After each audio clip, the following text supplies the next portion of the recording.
അപ്പോൾ ഇന്ന് നമ്മൾ പോകുന്നത് അബ്ദൽ റോട്ടിൽ പുതിയൊരു പാർക്ക് ഓപ്പൺ ചെയ്തിട്ടുണ്ട്. അവിടത്തേക്കാണ് ഇന്നത്തെ യാത്ര. അപ്പോൾ എൻ്റെ കൂടെ ബിച്ചു ഉണ്ട്, അവൻ്റെ വൈഫുണ്ട്, കുട്ടിയുണ്ട്. സമയം ഏകദേശം ഒരു 3 മണിയായി. അപ്പോൾ ഈ ഒരു പാർക്ക് ഓപ്പൺ ചെയ്തിട്ട് ഒരു 2-3-4 ദിവസമായി. അപ്പോൾ ഇന്നത്തെ ഈ ഒരു വീഡിയോയിൽ ജിയോ പാർക്കിൻ്റെ കാഴ്ചകളും വിശേഷങ്ങളുമാണ്. അപ്പോൾ നമ്മൾ ഇപ്പോൾ പോയിക്കൊണ്ടിരിക്കുന്നുള്ളത് 60-ാം നമ്പർ കടൽപ്പാലം വഴിയാണ്. നമ്മൾ ഭക്ഷണമൊക്കെ കഴിച്ചിട്ട് ഇറങ്ങിയതാണ്. പിന്നെ ഇവിടത്തേക്ക് പോകണമെങ്കിൽ ടിക്കറ്റ് എടുക്കേണ്ടതുണ്ട്. അത് ഓൺലൈൻ വഴി ആദ്യം എടുക്കണം. മുതിർന്നവർക്ക് 1 ദിനാറ്, അതുപോലെ തന്നെ 12 വയസ്സ് വരെയുള്ള കുട്ടികൾക്ക് ടിക്കറ്റ് ആവശ്യമില്ല.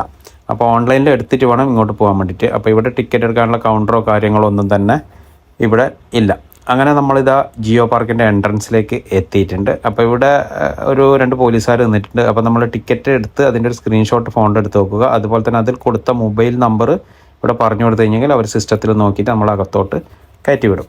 ഇപ്പം നമ്മളിതാ ജിയോ പാർക്കിൻ്റെ അകത്തോട്ടേക്ക് കയറുന്നുണ്ട്. പിന്നെ ഇവിടെ കാണാനുള്ള എന്തെന്ന് ചോദിച്ചെങ്കിൽ നോക്കത്താ ദൂരത്തോളം മരുഭൂമി, അതുപോലെ തന്നെ കടൽപ്പാലം വഴിയൊക്കെ വന്ന് ഇവിടെയുള്ള കുവൈത്തിൻ്റെ പൗരാണികമായിട്ടുള്ള കുറച്ച് ഫോസിലുകൾ സംഭവങ്ങളൊക്കെ കണ്ട് തിരിച്ചു പോകാം ഒരു ട്രിപ്പ്.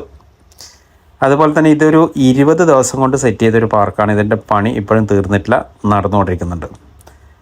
ഇത് കണ്ട, ഇതാണ് കുവൈത്തിൻ്റെ ആ പൗരാണികമായിട്ട് ഫോസിലുകളും കാര്യങ്ങളൊക്കെ കാണിക്കുന്നത്. ഇത് കുവൈത്ത് ഗവൺമെൻറ്റിൻ്റെ അണ്ടറിലുള്ളൊരു പാർക്കാണ്. അവരാണ് ഇതിൻ്റെ മേൽനോട്ടം. അപ്പോൾ ഇത് അതിൻ്റെ അകത്ത് എത്തിക്കഴിഞ്ഞെങ്കിൽ നമുക്ക് അകത്തോട്ട് കയറാനുള്ള ആ ഒരു വഴി. പിന്നെ അതുപോലെ തന്നെ ഇവിടെ കുതിരസവാരി, കുട്ടികൾക്ക് കളിക്കാനുള്ള ഊഞ്ഞാലകൾ അതും ഒക്കെ സെറ്റ് ചെയ്ത് വെച്ചിട്ടുണ്ട്. പിന്നെ കുറച്ച് റെസ്റ്റോറൻറ്റ്, അതേപോലെ തന്നെ ഇവിടെ കുറേ ഹട്ടുകൾ നിർമ്മിച്ച് വെച്ചിട്ടുണ്ട്. അത് നമുക്ക് റെൻറ്റിന് എടുക്കാം.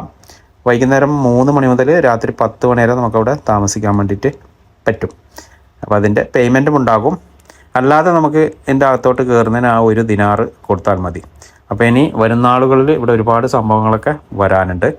ഈ ഒരു സ്ഥലം ഒരു 3 മലകളാൽ ചുറ്റപ്പെട്ടൊരു സ്ഥലമാണ്. ഇത് ഈ കാണുന്നത് കണ്ട, അതിൻ്റെ മുകളിലോട്ടൊന്നും കയറാൻ വേണ്ടി പറ്റത്തില്ല. അത് കുറേ ഫോസിലുകളൊക്കെ അതിൻ്റെ മുകളിൽ കാണുന്നുണ്ട്.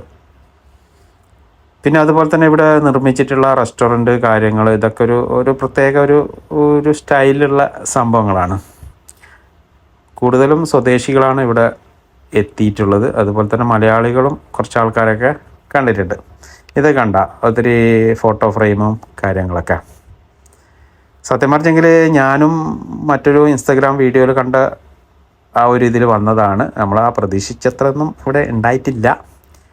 പിന്നെ ഒരു വാട്ടർ ഫൗണ്ടനും കാര്യങ്ങളൊക്കെ ഉണ്ട്. അത് വൈകുന്നേരം ആകുമ്പോൾ അതൊക്കെ ഓപ്പൺ ചെയ്യുന്നുണ്ട് എന്നാണ് അവിടുന്ന് അറിയാൻ വേണ്ടിയിട്ട് കഴിഞ്ഞത്.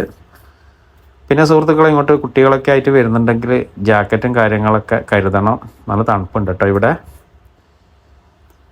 ഇതാണ് ജിയോ പാർക്ക്. പിന്നെ ഒരുപാട് ഇങ്ങനെയുള്ള കാണാനുള്ള സംഭവങ്ങളൊക്കെ ഇവിടെ ഉണ്ടാക്കി വെച്ചിട്ടുണ്ട്. പിന്നെ റെസ്റ്റോറൻറ്റ് കുവൈത്തിനെ സംബന്ധിച്ചിടത്തോളം ഏതൊരു പാർക്കോ കാര്യങ്ങളൊക്കെ ഉണ്ടെങ്കിൽ അവിടെ റെസ്റ്റോറൻറ്റ് ഒരുപാടുണ്ടാവുമല്ലോ. അതുപോലെ തന്നെ ഇവിടെയുമുണ്ട്.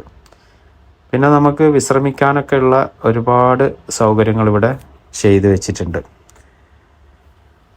അപ്പോൾ ഇതൊക്കെയാണ് ജിയോ പാർക്കിൻ്റെ വിശേഷങ്ങൾ. അപ്പോൾ സുഹൃത്തുക്കളെ, വീഡിയോയിലൊക്കെ കണ്ടതുപോലെ തന്നെയാണ്. പിന്നെ ഇവിടെ കുറേ കൂടുതൽ വേറെ കാണാനൊന്നുമില്ല. ഇനി വീഡിയോ കണ്ടിട്ട് വന്നതിൻ്റെ താഴെ മോശമായ കമൻ്റൊന്നും ഇടരുത്, അത് പ്രത്യേകം ഉണർത്തുന്നു. അപ്പോൾ ഇനി നമുക്കിവിടെ ഇനിയും കുറച്ച് സംഭവങ്ങളും കാര്യങ്ങളൊക്കെ വരാനുണ്ട്. അപ്പോൾ അതിൻ്റെ ഒരു മുഴുവൻ വീഡിയോയുമായി വീണ്ടും കാണാം. സമയമുണ്ട ആൾക്കാർ, താല്പര്യമുണ്ട ആൾക്കാർ ഇങ്ങോട്ട് വന്നോളൂ, കണ്ടോളൂ. Okay, thank you. അപ്പോൾ ഇനി മറ്റൊരു വീഡിയോയുമായി വീണ്ടും കാണാം.